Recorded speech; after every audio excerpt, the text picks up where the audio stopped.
98.5, gracias por el privilegio que nos conceden al permitirnos trabajar para todos ustedes desde y a través de Rumba 98.5. Tomando el rumbo está en el aire esta propuesta de comunicación encabezada por Janet Camilo, nuestra coordinadora, don Marino Mendoza, el decano, y este servidor Hansel García. Agradecemos a nuestra mesa técnica, a los que hacen posible la realización de este espacio. Rafael Dolores Fría, nuestro productor, Michael de Dios en la dirección de audiovisuales y Joel García en la dirección técnica. Bateador emergente que ya es parte nuestra, ya está en la alineación, pues cada cierto tiempo está aquí con nosotros frente al micrófono. Este Nobel de la comunicación dominicana, una promesa, más que promesa, realidad. Eduardo Mauri Ramírez. Buenas tardes, Hansel. Buenas tardes a todo el equipo y a nuestra gente querida, esos dominicanos que luchan, que trabajan todos los días por sacar adelante este paisito bendecido por Dios. Así que buenas tardes a todos los que nos sintonizan a través de Rumba 98.5 FM y también a aquellos que nos ven a través de las redes sociales. Así es, precisamente en las redes sociales estamos como @RCC Media, que es nuestra sombrilla, @Rumba FM. Ahí estamos para todas las redes sociales. En el caso específico de Twitter, tenemos la dirección particular, que es @Tomando el Rumbo, y por supuesto también @Rumba FM. Aquí estamos prestos y listos para trabajar para todos ustedes. Empezando la semana, sí, estamos estrenándonos y estrenando mes, pues estamos a 4 de abril y vivimos el lunes. Iniciamos la semana laboral, al menos en la tarde y en lo que a nosotros corresponde en este espacio Tomando el Rumbo. Desde ya les decimos nuestros números: 809-682-9850, 809-682-9850, márquelo cuando usted prefiera. Esta semana llega cargada de preocupación, al menos para mí, y sé que para ustedes también lo estará después que socialicemos el siguiente informe. Casi el 100% de la humanidad respira aire inadecuado para la salud. En otro tono, de manera directa, casi el 100% de la humanidad respira aire con algún tipo de contaminación, según el informe de la Organización Mundial de la Salud, que establece que un 99% de la población mundial está respirando aires con niveles de calidad inferiores a lo establecido, a lo que debe ser, según la ONU. El porcentaje, que supondría cifras absolutas aproximadamente de unos 7.700 millones de personas, que ha acumulado dificultad al estar en contacto con el aire que respira la humanidad en este momento. Advirtiendo, o mejor dicho, partiendo de este tipo de realidad, es que desde hace algunos años el mundo se ha enfilado a combatir el cambio climático, a tratar de tener una vida más en armonía con el medio ambiente. De ahí que esté el mundo apelando a la creación de los vehículos eléctricos, que esté aspirando a que se reduzcan los niveles de contaminación cada vez con más ahínco en el mundo. Y en el caso de la contaminación por la industrialización, aquí se da la paradoja de que los países más desarrollados son los más contaminados, porque hasta hace muy poco tiempo los niveles de desarrollo de un país estaban marcados, Eduardo Mauri, por la industrialización, por la creación de cosas mediante el mecanismo de transformación. Ha sido en los años más recientes donde las economías principales del mundo han ido dando un giro de la industrialización al conocimiento, a la tecnología, al turismo. Y eso también es parte de combatir estos niveles de dificultad para la salud, que en el caso del aire contaminado, y que es el informe que nos ha dado pie a abrir el programa, se acrecenta las enfermedades, las consecuencias, ahora más por el contexto pandémico que todavía vivimos. Esta noticia este informe que trae la OMS, que establece que el 99% de la población mundial está respirando aire con algún nivel de contaminación. Quizás no sea la noticia de portada, quizás no sea la que ocupe mayores titulares. De repente alguien que nos escuche dirá, tampoco puede ser la noticia del background de abrir un programa. Pero para mí y para el equipo de Tomando el Rumbo, que hacemos comunicación con la intención de mejorar la vida en algún momento, pues esta es la noticia principal, sobre todo por la preocupación que esta reviste. Bueno, yo creo, y sumándole justamente al comentario tuyo, Hansel, es decir, es un tema obligado. Yo creo que sí debería ocupar la atención de todos los ciudadanos, no solamente en República Dominicana, sino en el mundo. Y lo digo porque la base fundamental de la vida es el aire. Sin oxígeno, el cuerpo humano no funciona. Esto hay que decirlo. Incluso hay algunos órganos del cuerpo que luego de no durar un tiempo sin recibir a través de las vías sanguíneas oxigenación, pues comienzan a deteriorarse. Es decir, el aire que respiramos es la fuente de la vida como sí. Entonces, si estamos hablando de un alto nivel de contaminación en el aire que respiramos, no solamente en la República Dominicana, ya lo tenemos incluso hasta en provincias que antes eran eminentemente rurales. ¿Y qué ha pasado? Sencillamente, tú destacas el punto de la industrialización, pero más allá de esto también es la urbanización de los espacios. Exacto. Óyeme, en Santo Domingo de hace 20 años al Santo Domingo que tenemos hoy es totalmente diferente. Claro. Y una de las particularidades que tiene el Santo Domingo hoy es justamente que no hay árboles y los pocos que hay están en condiciones totalmente, ¿qué te digo?, abandonadas por las autoridades. Aquí recientemente se intervino el Parque Mirador Sur. Se intervino muy bien, excelente. Pero si tú te fijas en la cantidad de lugares verdes que tenemos, se han reducido a una mínima expresión. Pero también tenemos una ciudad que todos los días crece en formato vertical. Y horizontal también. Sí, hacia afuera, pero por ejemplo, en Villamella, en los ríos, todavía hay alta presencia de árboles. Ahora, si usted te toca caminar o transitar por la avenida Winston Churchill, por la avenida Abraham Lincoln, la avenida Tiradentes, te vas a dar cuenta de que no hay parques, no hay... ya incluso el tema de la decoración, de que se vea bonito, tampoco ha sido. Aquí tenemos una ciudad que crece en edificios, que crece en comercio, que el espacito donde estaba el jardincito que se veía bonito en la esquina, ahora hay un centro construido con 1 o 2 plantas. Esto, pues, también ha ido en el deterioro de la salud respiratoria de los ciudadanos. Y otra cosa que también nos ha hecho mucho daño, nosotros vivimos en un país tropical, pero ya la gente se está adaptando y está dejando atrás este formato, diría yo, pues, tropical, y ahora todo el mundo quiere estar en aire acondicionado. Las grandes plazas, los lugares abiertos, tienen aire acondicionado. Bueno, y eso genera, si eso no genera comodidad, también genera mucha contaminación. Sí, es cierto, pero la climatización del aire a la que todos aspiramos y nos vemos la necesidad de hacer, también es un empuje de este mismo deterioro de la capa vegetativa que estamos hablando, porque tú lo acabas de decir, cada vez son más reducidos los espacios donde podamos tener árbol y que podamos incluso respirar un aire fresco, y obviamente tú tienes que acudir a la artificialidad para poder respirar un aire más o menos fresco, sí. que a la larga o a la corta esto se traduce en un deterioro, es verdad, en un deterioro a la naturaleza, una contaminación más grande, pero bueno, algo tenemos que hacer. No, y sobre todo que va el factor que más determina el nivel de contaminación en el aire.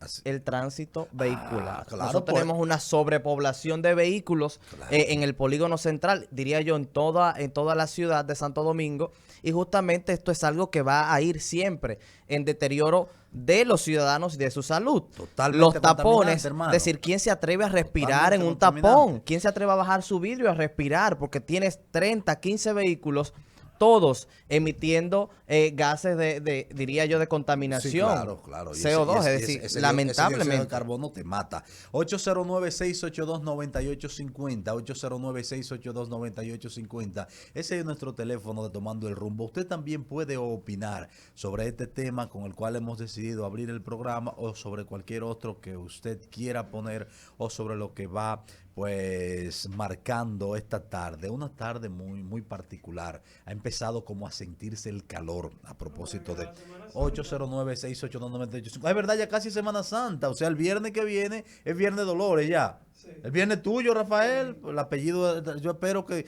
haya habichuela con dulce aquí, porque Janet trajo habichuela con dulce, bien, pero más nadie se ha dignado.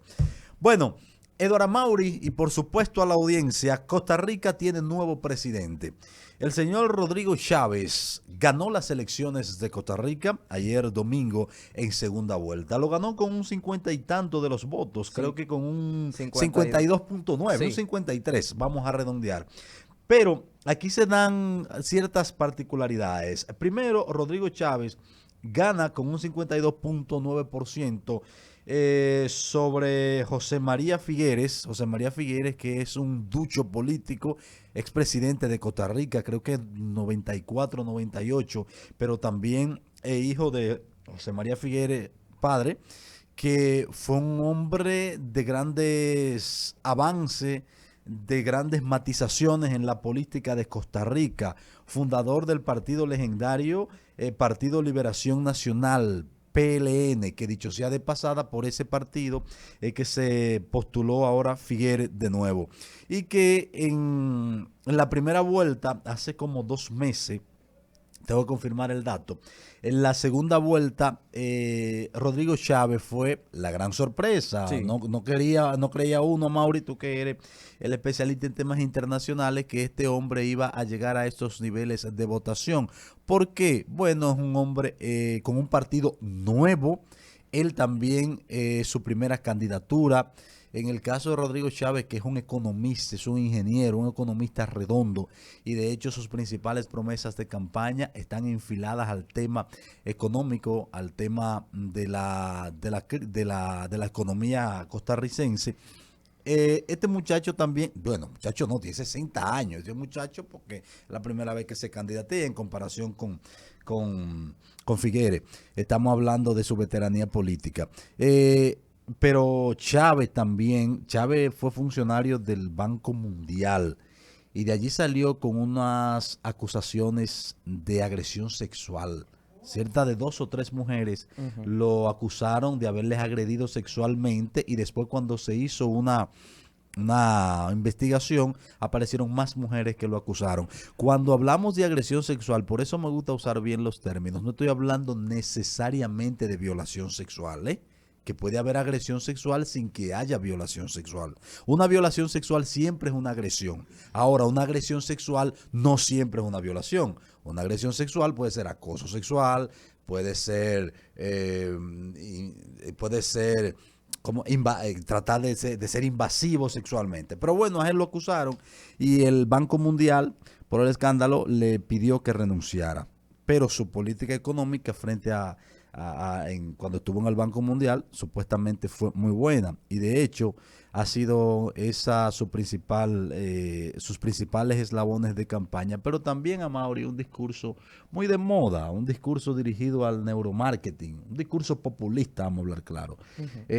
Chávez viene en la misma ola de este muchacho, de Bukele, que solo tú y yo nos atrevimos a criticar a Bukele desde siempre. Aquí todo el mundo era un bukelismo que estaba loco. También, en cierto modo, cierto parecido tiene Rodrigo con Boric. Aunque sí, Boric es de la izquierda y Chávez centro derecha, pero a fin de cuentas colindan en un discurso populista. Así es. Mira, yo quisiera iniciar mi comentario al respecto señalando 2 puntos importantes.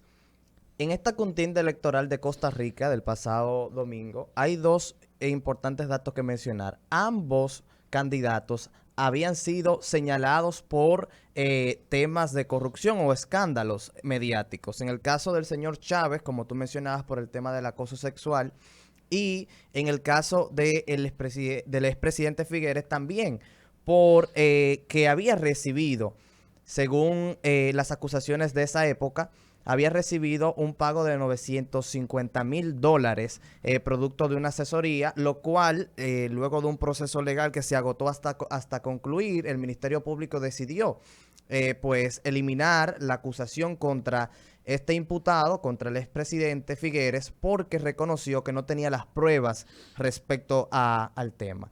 Y te menciono esto porque hemos visto que muchas personas... En el caso, perdóname, déjame hacer un paréntesis, discúlpame, Amaury. En el caso de Chávez, este tema de supuestamente el dinero que recibió, porque en Costa Rica, el modelo electoral de Costa Rica no permite donaciones directas al candidato, a la campaña, sino al partido.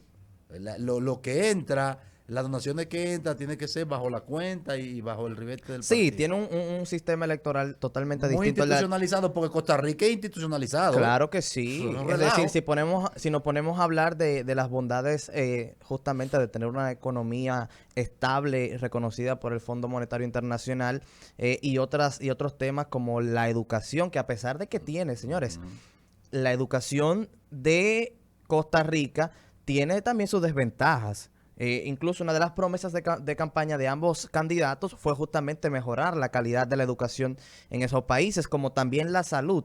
Lo que pasa es que si comparamos a Costa Rica frente al resto de sus países colindantes, en este caso en el tema de América Central, pues nos daremos cuenta de que es uno de los que ha preservado primero el respeto a la educación, el respeto al medio ambiente. Costa Rica es reconocido internacionalmente por el buen manejo del medio ambiente, a pesar de un país que crece.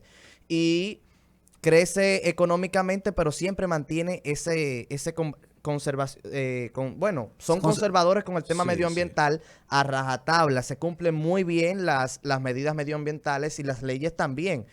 Costa Rica no tiene ejército. No. Uno de los puntos que debemos mencionar es que Costa Rica, por ejemplo, no tiene ejército, pero sin embargo hay fuertes críticas contra la delincuencia y la corrupción allá. Precisamente en uno de los gobiernos de los Figueres fue que se abolió el ejército. Así es, en el caso de su padre específicamente. Entonces, ¿por qué se va Chávez como un candidato novedoso? Lo primero es que hay que reconocer que Chávez es gobernador del Banco Central de Costa Rica, que prácticamente luego de dejar su cargo se exilia por más de 2 décadas de Costa Rica hacia los Estados Unidos.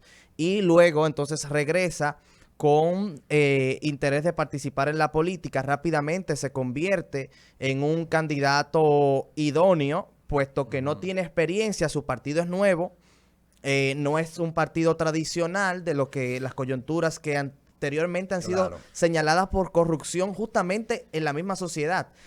Si nos vamos a los resultados de las elecciones, más allá de que el señor Chávez ganó con un 51% y en el caso específico de Figueres también terminó como con un 24%.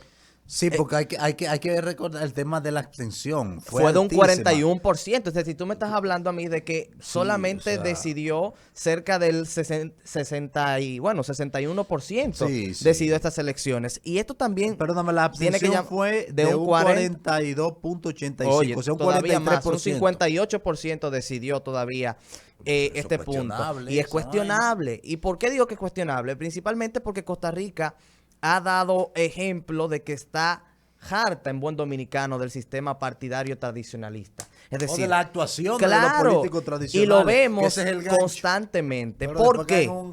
Porque todos los partidos políticos en Costa Rica están vinculados ¿a qué? A temas de corrupción. Señores, en Costa Rica, para el proceso de elecciones de la primera vuelta, había más de 18 candidatos presidenciales. Es decir, cuando un país tiene tantos candidatos presidenciales, te das cuenta de que el sistema partidario de ese país no está bueno.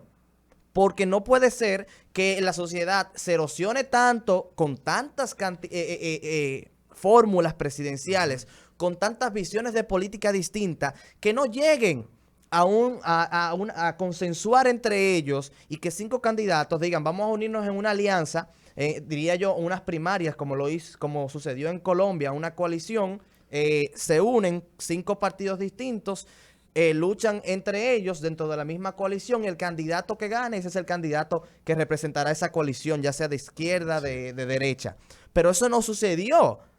No sucedió en Costa Rica. Otro factor que tampoco sucede en Costa Rica es que los partidos minoritarios que no pasaron a segunda vuelta tampoco apoyaron a los candidatos ya finales que sí pasaron. Y esto denota que ese candidato que no pudo pasar a segunda vuelta tampoco quiere perder su capital político apoyando justamente a los partidos tradicionales, Claro, que al claro. final de cuentas el señor Figueres es un hombre de cátedra política, es ministro en el gobierno de su padre, fue presidente de la República, representa ese modelo de política tradicional frente a Chávez, que es un hombre que promete una revolución, pero sobre todo que tiene conciencia económica, porque Costa Rica también quiere seguir avanzando en ese modelo económico que le ha rentado la estabilidad, pero que requiere de revisiones. Y es justamente esto. Un dato para que ustedes entiendan el compromiso que tiene el señor Chávez.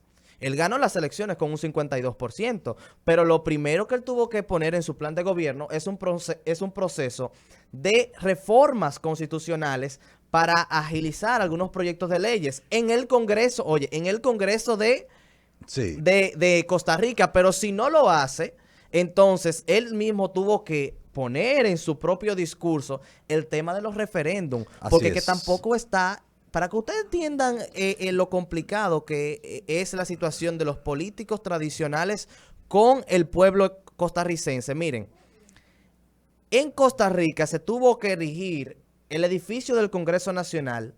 Ahora es un edificio de altura. ¿Por qué? Porque el de antes, el que existía antes, quedaba a la merced del pueblo, como se utilizaba en el sistema tradicional. ¿Y usted sabe qué pasaba?